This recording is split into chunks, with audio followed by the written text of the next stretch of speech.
ಇನ್ನು ನಮ್ಮ ಮಾಸ್ಟ್ರು ನನಗೆಲ್ಲೂ ಅವ್ರ ಬಗ್ಗೆ ಹೇಳ್ಕೊಳಕ್ಕೆ ನನಗೆ ಅವಕಾಶ ಸಿಕ್ಕಿರಲಿಲ್ಲ. ಫಸ್ಟ್ ಟೈಮ್ ಸಿನಿಮಾದಲ್ಲಿ ನಾನು ಆ್ಯಕ್ಷನ್ ಮಾಡಿರೋದು. ಪಾಪ ಅವ್ರು ನನಗೆ ಭಾಳಷ್ಟು ರಿಹರ್ಸಲ್ ಕೊಡುವಾಗ ಹೇಳಿದರು ನನಗೆ, ದಯವಿಟ್ಟು ನೀವೊಬ್ಬರೇ ರಿಹರ್ಸಲ್ ಮಾಡೋಕ್ಕೆ ಹೋಗಬೇಡಿ, ನಾನು ಅಸಿಸ್ಟೆಂಟ್ಗಳನ್ನ ಕಳಿಸ್ತೀನಿ, ಇಲ್ಲ ನಾನು ಬರ್ತೀನಿ ಅಂತ.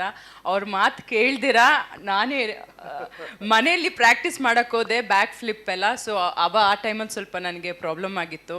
ಸ್ವಲ್ಪ ಮಾಸ್ಟರ್ ಕೈಯಲ್ಲಿ ಬಯಸ್ಕೊಂಡೆ ಅನ್ಕೋತೀನಿ. ಆ ಟೈಮಲ್ಲಿ ತುಂಬ ಬೈದರು, ಯಾಕಂದರೆ ಶೂಟಿಂಗ್ ಪೋಸ್ಟ್ಪೋನ್ ಆಯಿತು ನಮ್ಮದು ಒಂದು 20 days, ಮತ್ತೆ ನಾವು ಮುಂದೆ ಹೋದ್ವಿ. ಸೊ ಈ ಥರ ಬಹಳಷ್ಟು ಅಡಚಣೆಗಳು ನಮ್ಮ ಸಿನಿಮಾಗೆ ಬಂದಿದೆ. ಇನ್ನು ಮಾಸ್ಟರ್ ತುಂಬ ಚೆನ್ನಾಗಿ ನನ್ನ ಹತ್ರ ಫೈಟ್ ಮಾಡಿಸಿದ್ದೀರಾ, ಥ್ಯಾಂಕ್ ಯು ಸೋ ಮಚ್ ನಿಮಗೆ. ಇನ್ನು ನಮ್ಮ ಅನು ಅಕ್ಕ ನೋಡಿ, ಇವತ್ತು ಇವರೆಲ್ಲ ಇದ್ದಾರೆ, ಪಾಪ ನನಗೆ ಒಂದು ಲೇಡಿ ಅಂತ ನನ್ನ ಜೊತೇಲಿ ಇವರೇ ಸಾಥ್ ಕೊಡ್ತಾ ಇರೋದು. ಥ್ಯಾಂಕ್ ಯು ಸೋ ಮಚ್ ಅಕ್ಕ. ಯಾವುದೇ ರೀತಿ ಯಾವುದೇ ಒಂದು ಪ್ರೋಗ್ರಾಮ್ ಅಂದ್ರೂ, ಯಾವುದೇ ಒಂದು ಪಬ್ಲಿಸಿಟಿ ಅಂತ ಹೇಳಿದ್ರು ಫಸ್ಟ್ ರೆಡಿ ಇರ್ತಾರೆ, ಸರಿ ನಿಮ್ಮ ಸಿನಿಮಾಗೆ ಒಳ್ಳೇದಾಗಬೇಕು ಅಂದ್ಬಿಟ್ಟು ನಮ್ಮ ಜೊತೇಲಿ ಇದ್ದೀರಾ ಅಕ್ಕ, ಥ್ಯಾಂಕ್ಸ್ ನಿಮಗೆ. ಇನ್ನು ನಮ್ಮ ರಮೇಶ್ ಸರ್ ಬಗ್ಗೆ ಹೇಳಬೇಕಾಗಿರೋದೇ ಇಲ್ಲ.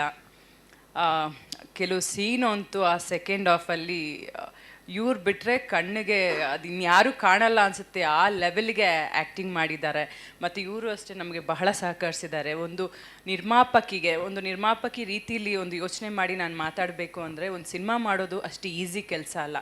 ನಾವು ಒಂದು ಸಿನಿಮಾ ಮಾಡ್ತೀವಿ, ಅದನ್ನು ಸಿನಿಮಾ ಆದಮೇಲೆ ಅದು ಜನಗಳಿಗೆ ತಲುಪಿಸ್ಬೇಕು ಅಂದರೆ ಆರ್ಟಿಸ್ಟ್ಗಳ ಸಪೋರ್ಟ್ ಇಲ್ಲ ಅಂದರೆ ನಾವೇನೂ ಮಾಡೋಕ್ಕಾಗಲ್ಲ. ಇವತ್ತು ಆ ನಿಟ್ಟಿನಲ್ಲಿ ನಮಗೆಲ್ಲರೂ ತುಂಬ ಸಪೋರ್ಟ್ ಮಾಡಿದ್ದಾರೆ. ರಮೇಶ್ ಸರ್ ಇರ್ಬೋದು, ಅನು ಅಕ್ಕ ಇರ್ಬೋದು, ಮಾಸ್ಟ್ರು ರಂಗಣ್ಣ, ನಮ್ಮ ನಿರ್ದೇಶಕರು. ನನ್ನ ಅಣ್ಣನ ಬಗ್ಗೆ ಹೇಳಬೇಕಿಲ್ಲ ಅಂದರೆ ಮನೇಲಿ ಹೋಗಿ ಬೈತಾನೆ, ಎಲ್ಲೋ ನನ್ನ ವಿಷಯನೇ ಮಾತಾಡಲ್ಲ ನೀನು, ನಾನು ಇಷ್ಟು ಕಷ್ಟ ಬೀಳ್ತಾ ಇದ್ದೀನಿ. ನನ್ನ ಅಣ್ಣ ಯಾದವಣ್ಣ ಇವರೆಲ್ಲ ತುಂಬ ಸಪೋರ್ಟಿವ್ ಆಗಿ ನಿಂತರು. ಇನ್ನೂ ಭಾಳಷ್ಟು ಜನ ಇದ್ದಾರೆ, ಎಲ್ಲರ ಹೆಸರು ಹೇಳೋಕ್ಕಾಗಲ್ಲ, ಕೆಲವು ಸಲ ಮರಿತೀವಿ ನಾವು.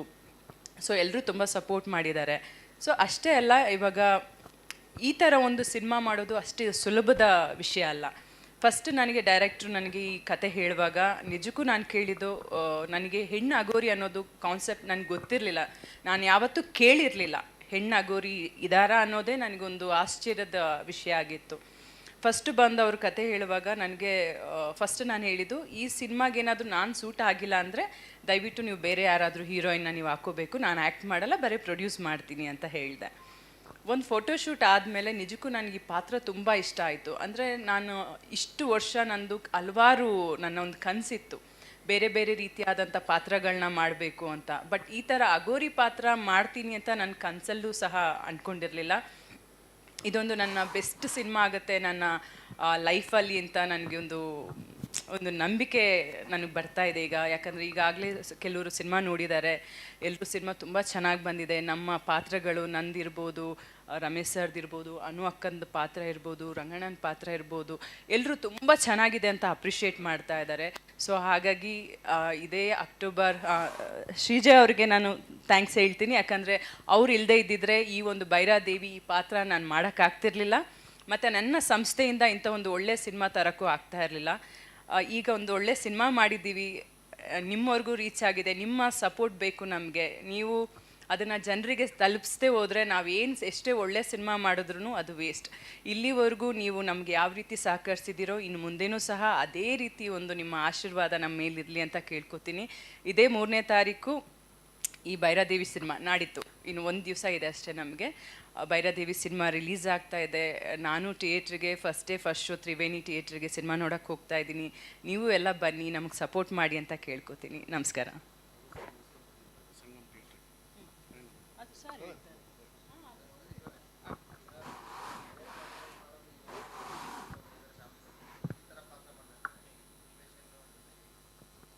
ಫಸ್ಟ್ ಟೈಮ್ ನನಗೆ ನಿಜ ತುಂಬ ಭಯ ಇತ್ತು ನನಗೆ. ಯಾಕಂದರೆ ಈ ಪಾತ್ರ ಮಾಡೋದಕ್ಕಿಂತನೂ ಹೆಚ್ಚಾಗಿ ನನಗೆ ಭಯ ಇದ್ದಿದ್ದು ಸ್ಮಶಾನಕ್ಕೆ ಹೋಗಬೇಕು ಅನ್ನೋದು. ಯಾಕಂದ್ರೆ ನನ್ನ ಲೈಫಲ್ಲಿ ನಾನು ಸ್ಮಶಾನಕ್ಕೆ ಯಾವತ್ತೂ ಹೋಗಿರಲಿಲ್ಲ.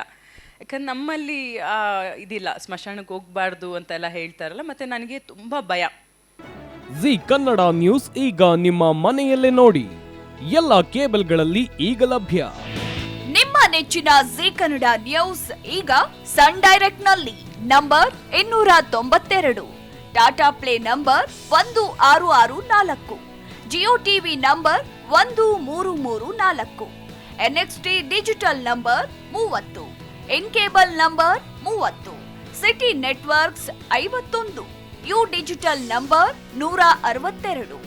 GTPL number 17, Rockline telecommunications number 42, Shri Basaveshwara cable number 168, rural cable network 60, Vinayaka digital 57, Abhishek cable 821, city channel 53, Siddeshwara cable network 57, V4 digital Infotech 628, ಸೂರ್ಯ digital networks 53, Gajanan digital number 836, Malnad Infotech Private Limited number 56, Metrocast number 830, Victory Digital number 167ರಲ್ಲಿ ನೋಡಿ ಆನಂದಿಸಿ.